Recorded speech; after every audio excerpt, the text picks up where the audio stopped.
This is Oba Babatunde from SWAT. What's taking you so long to get to us?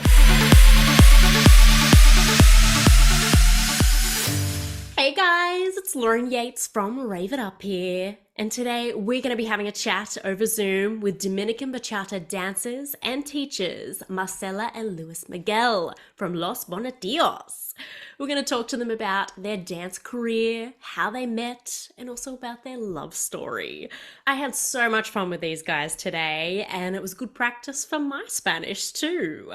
Marcela translates everything in this interview, so if you don't know Spanish, it's okay. This interview is for everyone. I hope you enjoy it as much as I do. Let's get into it now. Before we get into today's interview, we would like to give a shout out to our Patreons. If you would like to support us too and receive free and behind the scenes stuff for as little as $4 a month, go check us out on Patreon. Patreon.com/raveitup. Marcela and Luis Miguel, welcome to our show finally. How are you guys going today? ¿Cómo estás? We're doing great. It's so much fun to be on an interview all the way from Australia. I know, other side of the world.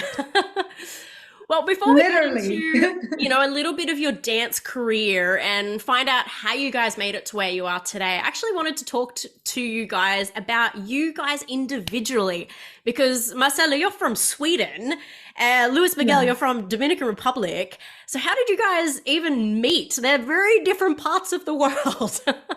Yeah, es como nos encontramos. So what happened is I started traveling to the Dominican Republic in 2009. And we always done the same events, but never at the same time. So eventually I went social dancing one night. It was like a pre-party for an event. And there was Luis Miguel with some friends. He asked me to dance a salsa. And then we danced another salsa. He said it was love at first sight, but for me, it really wasn't. I was too focused on my career before the pandemic. So this was January 2020. And then, what happened? Pandemic, Dominican Republic shut down. And Luis Miguel finally found me on Instagram. So he started writing to me. And I wasn't very interested at first. But then I was in Egypt for a festival. And when I got home, I got COVID. So I was laying in bed, super sick. And he was texting me every day, asking me, how are you feeling? Did you eat?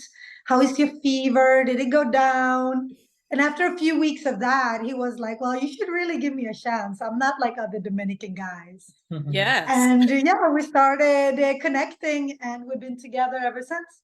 Oh, that's so beautiful. So really, only since like 2020? It's only quite new, this relationship.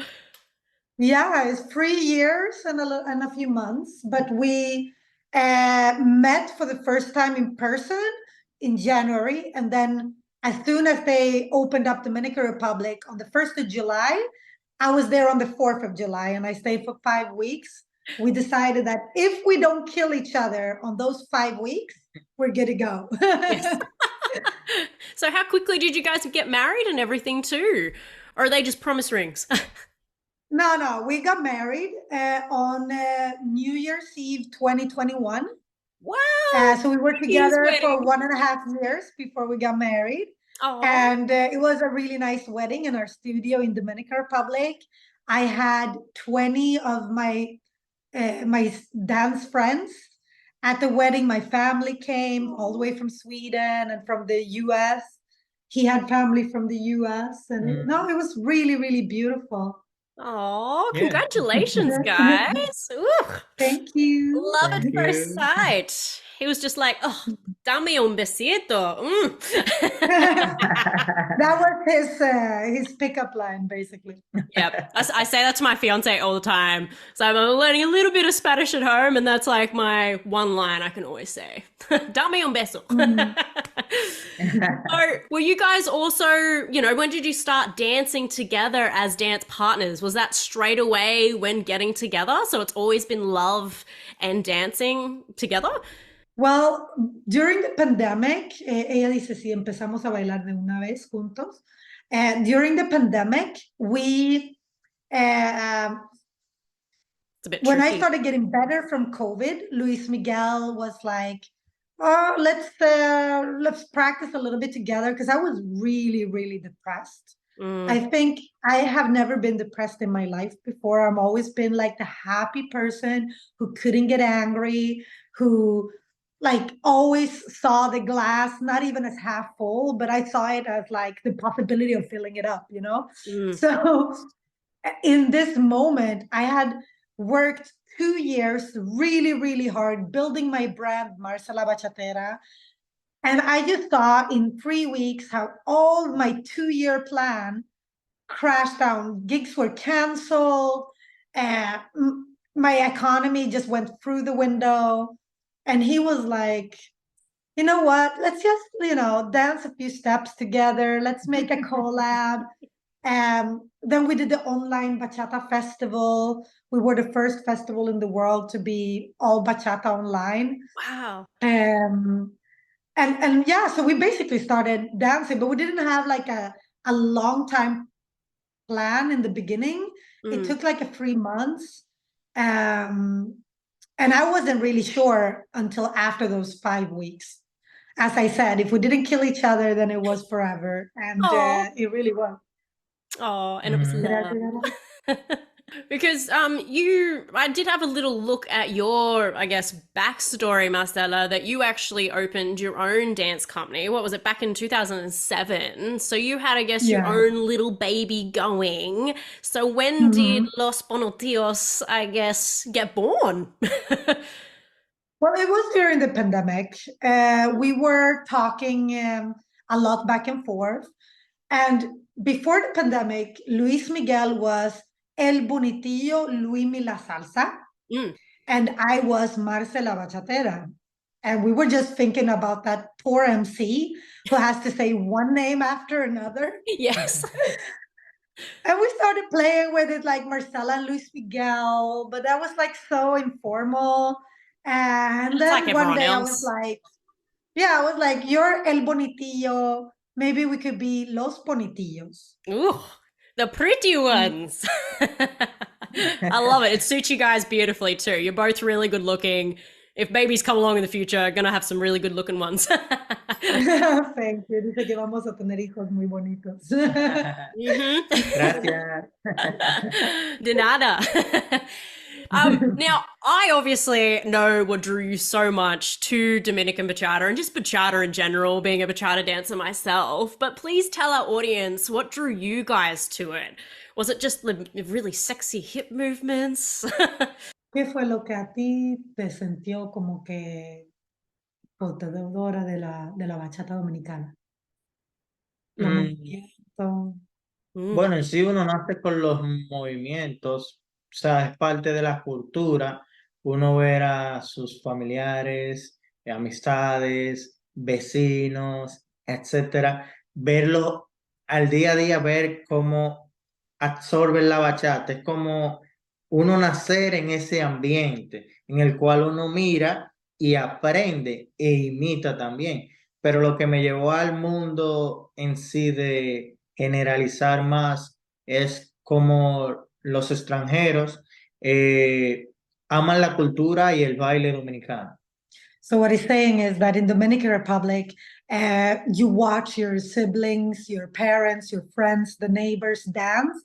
So it's a natural thing to get engaged to that. But what really made him love the dance was to see how the foreigners travel to Dominican Republic to learn this about their culture, and this love and enthusiasm was what like really got him hooked.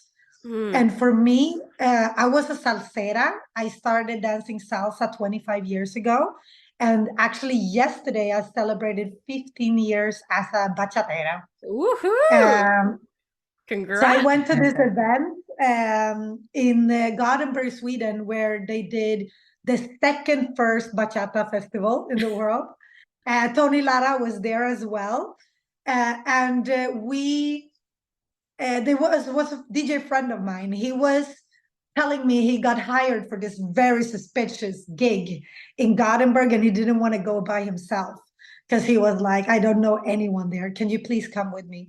So we went there, and I had one of the best nights in my life. I danced merengue, bachata, salsa. Before this party, I had only danced bachata like the last one or two songs at Latin parties, because that's like the dance that people had the chance to like snuggle a little bit before going home. Hot and So sweaty. I started, exactly. So I started dancing at that party, and there was this gentleman from Finland with a lot of enthusiasm that was asking me to dance over and over again. And by the end of the night, he was like, okay, so do you know what we're dancing? And I'm like, I think it's bachata. And he was like, well, I'm not dancing like everybody else. I'm dancing Dominican bachata. And you're the first one in Europe who can follow my lead. And I was like, oh, cool. So he was like, do you think you could teach what we've been dancing now? And I said, well, I'm a salsa instructor, but I guess that in between the two of us, we could work it out. So he promised to make me a star, and he taught me basically everything I knew back then. And yeah, I was suddenly a bachata instructor. During 2009 and 2010, I think I toured 15 different countries teaching bachata. Wow. And from that day, basically, and forward, bachata was my life. I fell in love with the guitar. For me, my dad used to play the guitar for me when I was a kid. So that guitar, the requinto in the bachata, it was just so amazing, and the expressing feelings, and it just became something more that connected and spoke to my heart. Yeah. Because salsa was always like about the rhythm, and most songs back then didn't have like real lyrics. It was just like, okay, let's eat rice with beans today, or like the rain is coming, or whatever, Yes. like it didn't have a story. And for me, being brought up in Europe, it's very important with the lyrics, and this lyrics of something happening, the lack of love. Back then I was single, so it really spoke to me, and that was really love at first sight forever. Yes, with Dominican bachata, I love that because salsa to me is like very much it's like party music, a fiesta, But to actually get, as you said, deep in, it spoke to your soul. I love that. Absolutely. Yeah. Audience, if you haven't checked out Dominican bachata music, you have to go do it.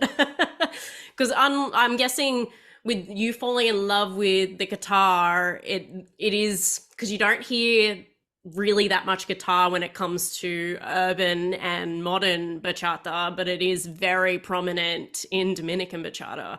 Is that why you've loved that more? Yeah, the Dominican bachata is always recorded with real instruments because it's cheaper and easier for them, and the sound quality is so much better. Yeah. But when you're making music in a studio, or you're making it at home on your computer, it's the most expensive part because the guitar is always unique. So you got to find someone who takes the time to make the guitar sound unique. And that just gets totally out of the budget. So most songs made outside of the Dominican Republic don't have that kind of budget and that luxury to add the guitar. So they started replacing the guitar with the bongos. And now we have a bachata that is completely different. Because Yes. for us, the guitar invites the footwork, but the bongo keeps the pace.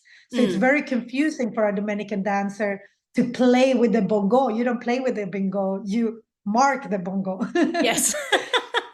I love how you phrase that too. And I guess it takes you back to that wholesome family feel that Luis Miguel was talking about, where you're surrounded by your family and you want to get up and dance to that guitar sound. I love that.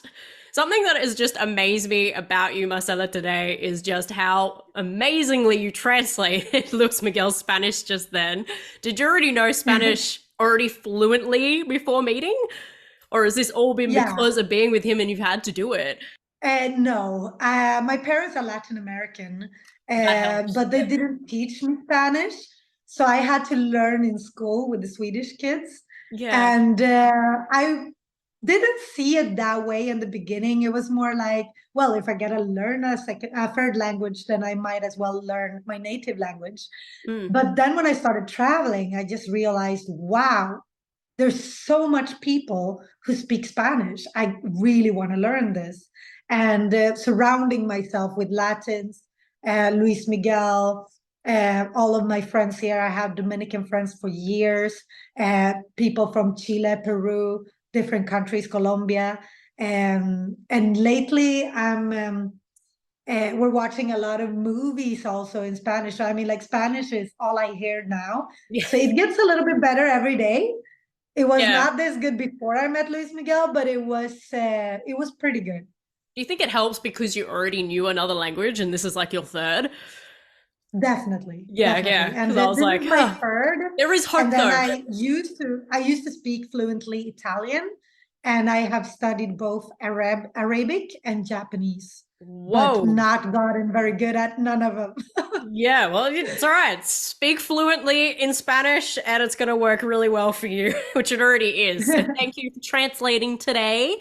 And it was funny because I was like picking up words there, here and there that Luis Miguel was saying, but not the whole sentences. So I'm getting there. There's hope. Fingers crossed. Fingers crossed. So I wanted to talk about when you guys were younger, because, you know, I'm guessing you were the kind of kids that wanted to get up and dance and not stop moving. But did you ever actually think of it as a career? Did you even have other careers in mind? Like, you know, what they call a little bit of the plan B when people are like, oh, I can't make it as a dancer. Well, lo que ella está preguntando es si siempre nos visualizamos como bailarines como profesión o si teníamos otros sueños que queríamos trabajar antes o siempre fuimos los niños con el plan. Bueno, mi sueño era ser pelotero, jugar béisbol, pero luego de cumplir 15 años por ahí, nosotros, o sea, conocí a un novio de mi esposa, de mi hermana, perdón, un novio de mi hermana, que él era bailarín profesional y tenía una escuela y me invitó a bailar allá y hoy en día soy lo que soy gracias a esa persona. Google Translate. So he's saying that I heard baseball. he wanted to be a baseball player. That was his dream. And he was really, really good. He actually got like a scholarship, but then he hurt his shoulder.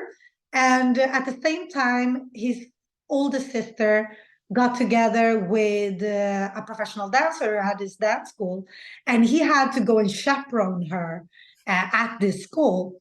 And one day, the boyfriend said to him that I want to learn some like he also played basketball, so he wanted to know like some tricks, and he was like, let's switch services. Like I teach you dancing, and you teach me how to play basketball, and then he just got addicted to it. He noticed how popular he got with the ladies, obviously. And then he was really, really good at it. He actually, like, he started learning to teach. So he was, I think, 2-3 months, 2-3 meses, y empezaste a enseñar, ¿no? 2-3 months, and he started, like, assisting. That's so fast. His teacher would be, like, starting off with the beginners, and then he would leave Luis Miguel with the beginners and take the more advanced dancers and go to another room and practice them. So Luis Miguel always been teaching since like almost the first day, which is very different from my start, but yeah. So I would say I was one of those kids who wanted to be everything and nothing at the same time.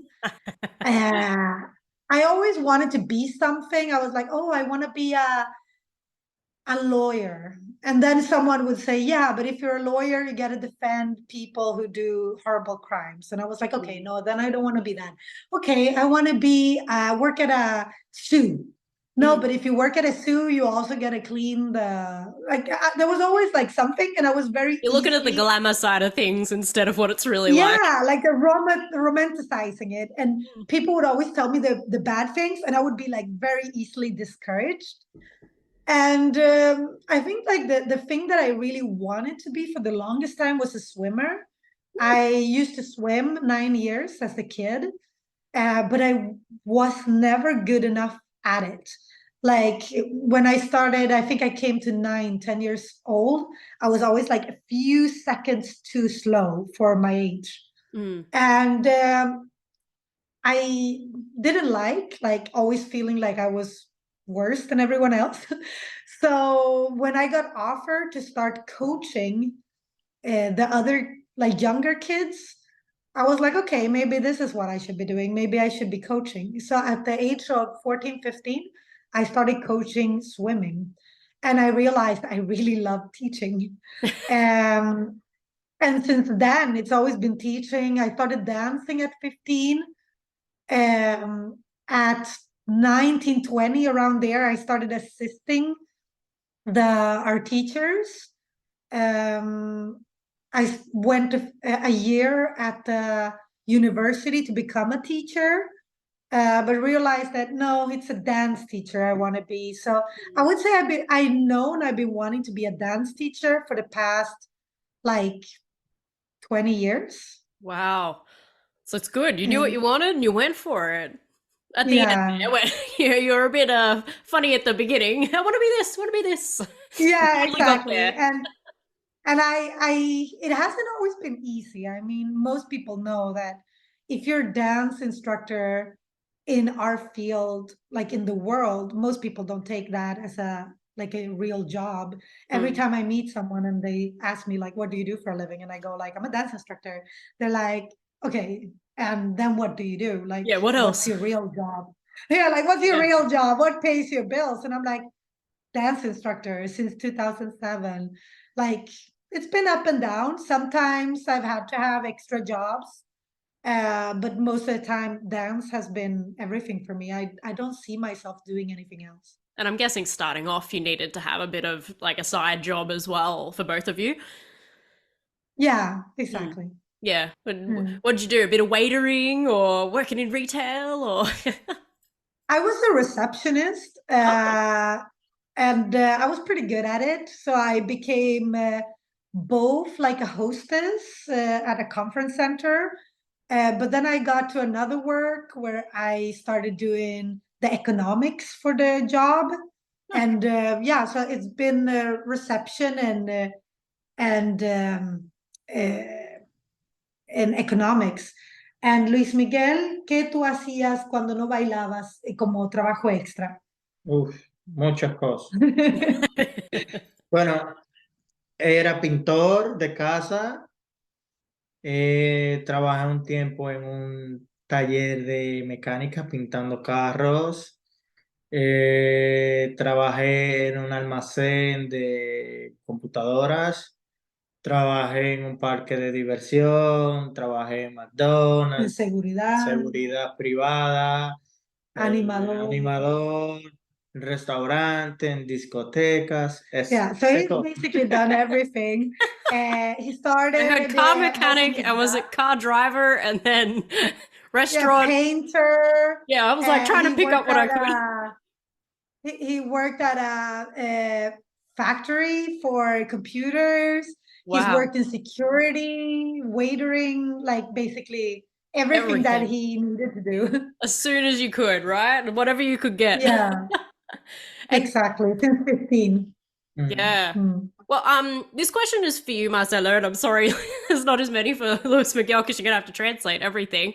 But I did want Yeah. to know, especially like woman to woman, when you opened up your own dance company in 2007, how was it opening it up as a young woman? Like, did you get treated differently wanting to open up your own, especially by yourself and not having, say, someone like Luis Miguel already with you? Well, I'm gonna be brutally honest, That's what I and want. yeah, it's still hard. I've Mm, been doing this for 15 years, and it's still hard to do it alone as a woman. I think what was easier because the first year I opened my school, I taught salsa and reggaeton. Oh, reggaeton. Reggaeton was easy because there was a very small market for that, but salsa, nobody took me seriously. But then I was the one who brought bachata to Stockholm. So I had no competition. But I remember when I wanted to make my first bachata festival, I was working, helping out with the economics at a nightclub. And I told him, I want to make a bachata festival and I want to make bachata socials and bachata classes. And at the same time as I say this, the owner of the biggest school still in Stockholm walks in. Oh. And the guy asked him, he's like, what do you think about Marcela doing bachata? And he goes like, bachata only has one step. What are you going to teach? What? And I was like, so I had the disadvantage of starting a dance that nobody knew of. I was a woman doing everything by myself without a budget to be able to hire other people to help me. Luckily, I had some people who loved bachata as much as me, and that helped me. I don't know what I would have done without Jenny Kasayima that helped me out so much in the beginning. My dad has been helping me out so much, and some other people around me that has been changing through the years. Yeah. But it was really, really hard. Like no one took me seriously. And then what made it even worse was trying to get into festivals.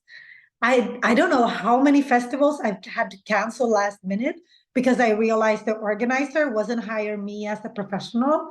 He wanted to hire me to share his bed. Ugh. It's like, yeah, it's been hard. It's been really, really hard. And that's what I love. I mean, if you check out our Instagram accounts, I run the Los Bonitillos account. We have 155,000 followers. Woo! Thank you. And then we Sure, follow have them, guys. Marcela Bonitilla, that used to be Marcela Bachatera account, and I have less than 8,000 followers.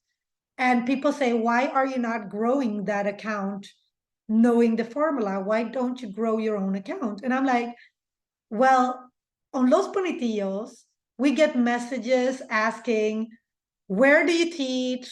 Guys, you're so good. When do you come to our country? On my personal account, it's dick pics. Mommy, you look so sexy. Yep. How do I get a date with you? Like I have no interest going in on my own account. I post like one post every 3 months or something. It's not the same. Horrible. Yeah. Yeah. Sorry to So hear that I'm you've really, gone through that. really happy out of so many reasons to have this companionship, both as like he's my husband, but he's also my work friend and my shield. He protects me in this business so much, and I don't even think he knows how much he does. Totally meant to be that you guys met. I truly believe that. Everything happens for a reason. You guys are perfect together. The real power couple, you could say. I was going to talk about that next. You guys are real, and people are calling you like the power couple in the dance world.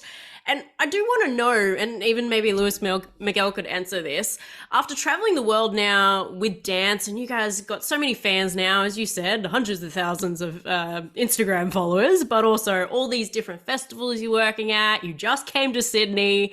Do you find now there's a kind of a certain level of expectation and requirement now you've always got to hit to kind of keep up with the other competition out there as well? Because everybody's trying to, you know, post things on social media and become the new bachata couple or amazing dancer. A ver, ella dice si es que ellos no ven como una pareja prudente, de fuerza, si es que ahora está cambiando nuestra manera porque hemos viajado tanto, pero vienen siempre nuevas parejas. Si sentimos como que una presión de que tenemos que hacer más. I think we have a natural feeling of always wanting to do better. Both of us, our main focus is teaching. So it's not the social media part, and it's not the festivals or the shows in general. It's like being the best teachers we can be. That's what we really like beat ourselves up. Like if we have a bad day, we're like, oh no, we did so bad. And people would still tell us we're good, but we're like, it wasn't perfect, you know? Mm, When it comes to social media, we see ourselves like it's not our first field. yeah. It's something that I have learned during the past 7 years. I've been studying so much social media, web design, how to broadcast on OBS and different platforms. Um, so we see that more like it's nice to see how Mm, much we are influencing on others, how yeah. much we inspire people to do better, and especially in our gender. Because, like, in Dominican Republic before the pandemic, if you saw a Dominican video, it was filmed by someone dancing far, far away or in a crowd of people. So you never like distinguish the dance or the dancer. And when I went to Dominican Republic, our main focus was to show the world what Dominican bachata really was. So we started filming not only ourselves, but also others. We encouraged others to film. We did the online festivals for people to see people. And I would just say that we achieved our goal. Now people are really good at social media. We have, for example, Frank Bachata, that before the pandemic, I guess no one really knew him. And now he's really hype on social media. He's doing so well. Los Mellos, El Negro Dulce. There's so many Dominicans out there now that are posting videos almost every day, getting a wide reach. And I wouldn't say it's thanks to us, but I would say that we're a grain that helped that uh, like the snowball effect, you know, like we do a little, somebody else comes in, and now we're all doing it together. And Dominican Bachata is growing so fast.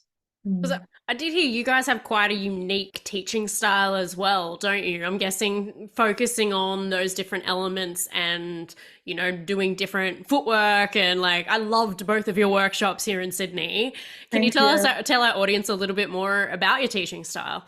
Well, I would say our teaching style has a lot to do with um, what I have learned at the university and what Luis Miguel has experienced teaching people during many years. And it's, we all learn differently.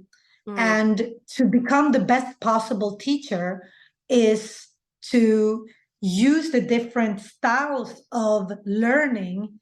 Some people here learn by hearing, some mm, people learn by seeing, some people need to repeat, some people need to feel, um, and some people need to make logic of what they're feeling. And for me, for example, I'm that kind of person. I really need to make my own logic out of things. Otherwise, I can see something, I can hear something, but I don't understand it. mm, So we try to get all of those things in. So together, normally when we're teaching something, one of us is counting, the other one is explaining what we're doing. And then we try to do it with the music, without the music, repeat a lot, and always try to think, why are we teaching this? And what do we want to achieve by teaching this? And how can this help our student to understand the rest of it? mm. So we always have like this wider view of getting uh, a knowledge and a wider understanding of why we do certain things and at that time and to that music. I absolutely love that. I'm gonna like think about that for my own dance school now. That is amazing. Like, 'cause I totally agree with you. Everybody learns a different way, and even a few months ago, we actually have a blind student in our class now, and that's been a whole Mm. nother ball game because she can't see what I'm trying to explain. So I got to use it all just with words or you know Mhm. moving her around, or sometimes I draw things on her hands. So there's so many different Oh, ways. But I love that. Yeah, just take my hat off to you guys. Oh, love it. thank you so much. Now I know how I guess, how much you're in love, you guys, and you're still in such a honeymoon stage. But as we said, you guys are so meant to be together. But how is it working with the person that you're already with for life?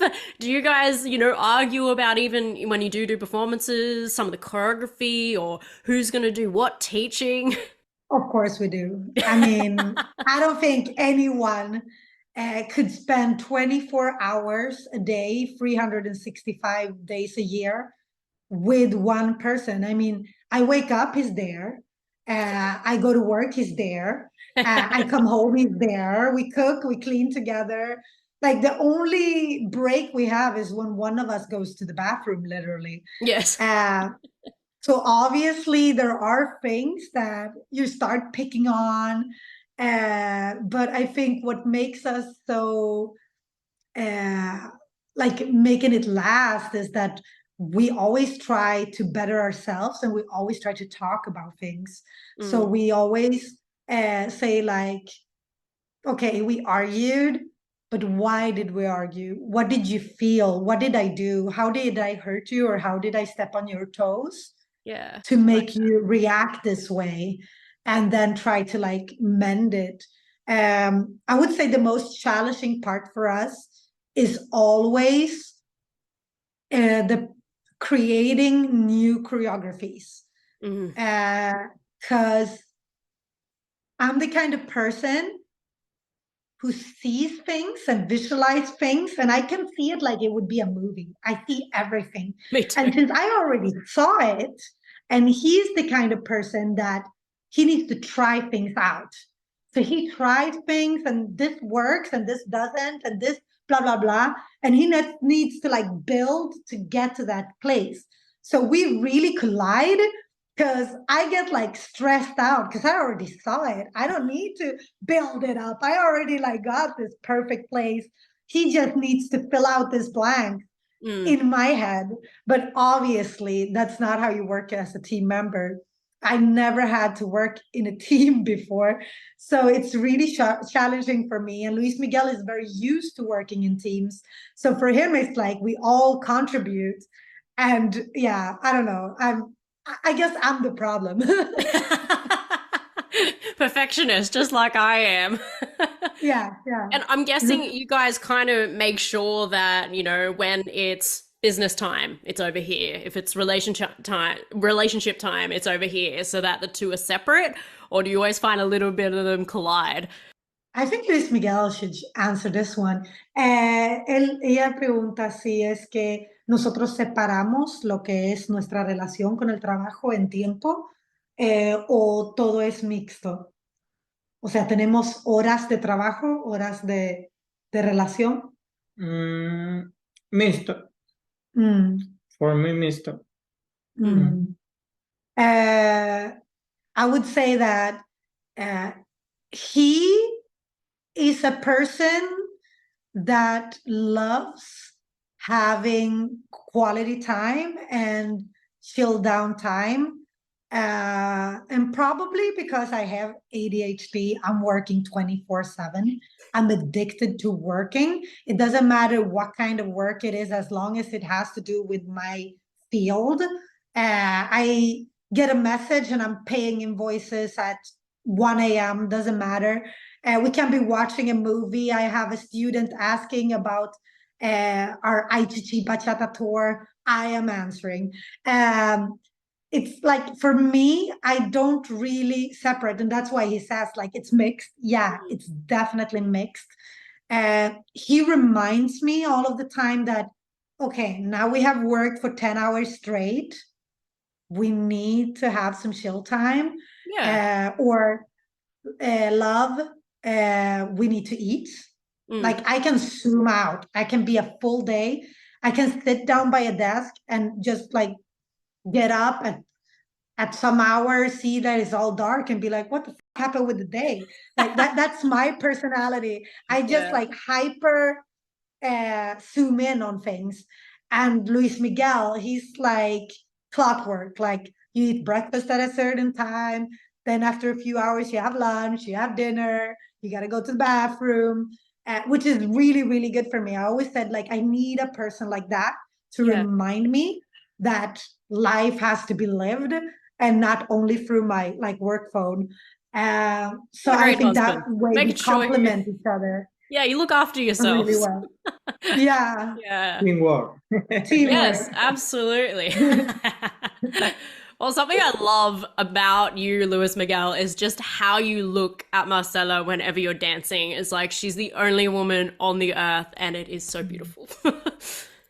Ella dice que hay algo que le encanta sobre ti y es como tú me miras a mí, especialmente cuando bailamos, como que yo soy la única mujer del mundo. Para mí sí. Yes. He says that for me she is. The only woman in the world. I love that. Oh, that kind of does go into a little bit of what I wanted to talk about next, because when you're traveling the world and like, you know, right now we're like, what, nearly 11 p.m. here at night, and you guys are like 3 p.m. there in Sweden, that when you came over to Australia, that must have been huge jet lag. You still have to do workshops and private lessons and things like that. How do you make sure you can still look after yourself? You're getting enough sleep, you know, making sure no injuries happen as well, because not only is your body your job, but also when you have to explain these moves, so is your voice. I would say that we're good planners. My favorite thing in the world is to plan. I'm very female in that way. I love planning. That's like one of my favorite parts of my work is setting up a new project. So when we get these long trips, I try to imagine myself beforehand what's going to happen. So for example, for Australia, we were there 4 days before the festival started to make sure we wouldn't be so jet lagged when the festival actually started. So we traveled on Sunday the week before. We got there Tuesday night, something like that. And then we were there. So we did some light activities, but we listened to our bodies. We tried to sleep 8 hours. For the first time ever, Luis Miguel had to take sleeping pills. I have trouble sleeping a lot when I'm like euphoric, when I get into this good moods. Yes. So for me, I'm used to not sleeping, but Luis Miguel is the kind of person who needs his 8 hours. So it was really hard the first days, but also we were so excited. I mean, for the people who haven't been to Australia, what you need to understand is when you go somewhere so remotely, everything is new. It's like the houses, the cars, the people, they're the same, basically. But then, like the birds on the streets, the animals, it's like the plants, the trees, everything is different. Like nature is different. So we would just walk around, and what probably would be a pigeon in Sweden was a cockatoo. And we're like, what? A cockatoo? I only see them at the zoo. You know, like it was amazing. Everything was just like mind-blowing. And I think we were natural high the whole trip just because of that. And also with the immense love that we got from the organizers, from the students, from some Instagram friends that we had from before. So we met, for example, Michael and Dory before the event. We went and saw Moro after the festival, who is a friend of mine from Dominican Republic. We stayed at Matt's house. Oh my God, he's an amazing person, an amazing host. He took us kayaking and he took us to the, oh my God, what is the wildlife reserve? Featherdale. Oh, Featherdale. To actually pet That's very, very close to where we are. I'm probably like 20 minutes from there. Bachata with him. He's the bacharoo now. Wow. Yeah, is that where you like took your little, I think it was like an Instagram video, wasn't it? When you said, we're going to be at the Bachata Festival and Yes, but we have an important date first. Yeah. yeah, I love that. And you guys are back next year, right? I saw that they're Yeah. booked in again. Yay! Yeah, I'm Nestor actually called us before the festival was ending, and it was like, hey guys, how would you feel about coming back next year? If you agree, we announce it tonight. And we were like, yeah, we would I'm love to so go. glad you're coming back. I'm definitely in your workshops again.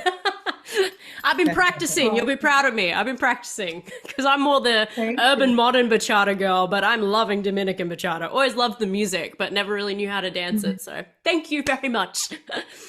But Thank did you you. guys stay, I'm guessing, a few more days after the festival as well and then flew back We home? did. We did. But next year we have a better plan because you learn from your mistakes. Yeah. And we realized that after festival, you're so drained. You just want to get home, basically. So what we decided for next year, we're actually going to go 1.5 weeks before. And we've invited our students. So we're actually going to have some of our students coming with us. And we're going to see a little bit more of Australia in a group. And then we're doing the festival. And then there's going to be some surprises that they're going to be announcing for the festival. So we're going to be around a few days before doing some other stuff. But that's Yes, for now. you're just gonna have to talk to me a bit closer, or we could do an interview while you're here in person. Nice. That would be cool. Yeah, definitely. But speaking of looking after yourself, for Luis Miguel, I noticed in a few of the videos you wear some Fuego shoes. How did you come across those, and how comfortable are they? Right, I love them. I wish we could say they're Fuego shoes, but they're not. They're Sarah. Are They they? look like Fuego. You seriously kidding me? Yeah. We fool everyone, I think. He loves the Zara shoes. Que ella preguntó cómo tuviste los zapatos de fuego, pero no son de fuego, No, son de Zara. son de Sara. Ah, Yes. you guys Yeah. fooled me. Gosh, you're Yeah, and I think sneaky. he has some Nikes that looks like Zara too. And Yeah. he likes the same fuego. El modelo de Sara y Fuego, no sé quién ha copiado a quién, pero son similares. It's a classic model. Y tienen muchos modelos idénticos. They look very much the same. He says, I don't know who copied who, but Yeah. they look the same. And I'm saying it's a classic shoe. So Yeah, it absolutely. looks like Fuego, but it's not. Hint, hint, Fuego sponsors. Yeah. Hit us up. I used to wear a lot of burju when I used to wear high heels, or whenever I do wear high heels, I only use burju shoes. But lately, after the pandemic in Dominican Republic, when I went out social dancing, the floor was never good enough to wear my burjus. So I kind of lost that kind of muscle group to be wearing dance shoes for 5 hours straight. Yeah. Because that's normally what I dance. I dance for 5 hours straight. If I can choose, I dance every song. Yeah, like I need to have flats now, and I think I'm making slippers popular. Yes, I think so too. They look really cool in the videos. But I think you're right, because even I'm not wearing heels as much, and I can definitely notice it. After like an hour, I'm like, oh God, take them off. Put the Fuegos back on. Well, before we finish up today, I'd love to know, do you guys have any advice for our audience today who maybe want to follow their dreams of becoming a dancer or a dance teacher? Ella pregunta si tenemos alguna recomendación para la gente mirando, si es que tienen alguna un sueño de ser un bailarín o un profesor de baile en el mundo de bachata. Bueno, mi recomendación es que estudien lo más que puedan, que busquen siempre aprender y que nunca dejen de ser alumno, porque aunque tú seas profesor, tienes que ser de vez en cuando alumno para poder mirar las cosas de otro punto de vista. So he says that it doesn't matter if you're a teacher or not, always keep learning. There's always something to learn. try to learn as much as possible and just do it. And I would add, try to get a mentor. Yeah. You don't have to do this journey by yourself. It's a very hard industry to break into. But if you surround yourself with the right people and are clear with your intentions and show them hard work, most of us would be thrilled to mentor you. It's something that I wished I would have had in a clearer way. Luis Miguel had it, his teacher, um, um, Paulino. Jose Paulino. Yeah, he was the best teacher and mentor he could possibly have had. I see sometimes as Vesa Parkari part of my mentor, but I had a lack of mentoring for so many years, and I think I could have done my journey so much faster if I would have taken more classes in teaching that particular style. There wasn't that kind of classes at that time, so that's why I couldn't take it. And if I would have had a mentor, like just to understand the whole scene, how to set prices, how to negotiate, how to build up my social media, which people I should be surrounding myself, how do I start events, how do I start my school, how does it work to actually start a business? All of these things would be so much easier if I would have had a mentor, and I highly recommend that. Yeah, because it's not just dancing. So many different things you got to think about as well. But you guys are killing it. So keep it up. It's been a pleasure talking to you guys today. I'm guessing if anybody wants to follow you, Instagram's probably the best place. Instagram, Los Bonitillos, or our webpage, losbonitillos.com. Beautiful. Well, thank you so much YouTube, for coming on. Instagram, Facebook, everybody. Just Google you. Just Google it. Exactly. I really appreciate you guys coming on today. I cannot wait to hopefully have you on again in the future, maybe talk in person as well. Gracias. Definitely. Thank you so much. We are so Thank happy to have been here with you today. And to all people in Australia, can't wait to be back. Yes, next year. And to the rest of the world, see you soon. Yes. 2024, they're coming back. And make sure to go follow them, everybody. And thank you so much for really sharing your stories today, too, guys. I think a lot of people will take so much from it for themselves if they want to get into dancing or just expose themselves to a whole nother lifestyle, right? Dominican Bachata, whether you get into it or not, but and you're doing really well. You know, you did really well with your dance school, Marcela. So I'm so proud of you. Girl power, making just proven women can do it, right? Yes. Love it.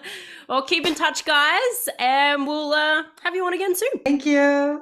See you soon. Well, I hope you all enjoyed today's interview. If you'd like to check out any of our other interviews, please visit our website, raveituptv.com. All of the podcasts and videos are there for you to enjoy.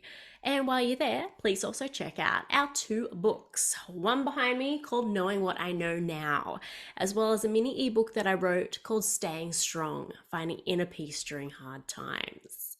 But in the meantime, thank you so much for watching today, and we'll see you next time. Bye.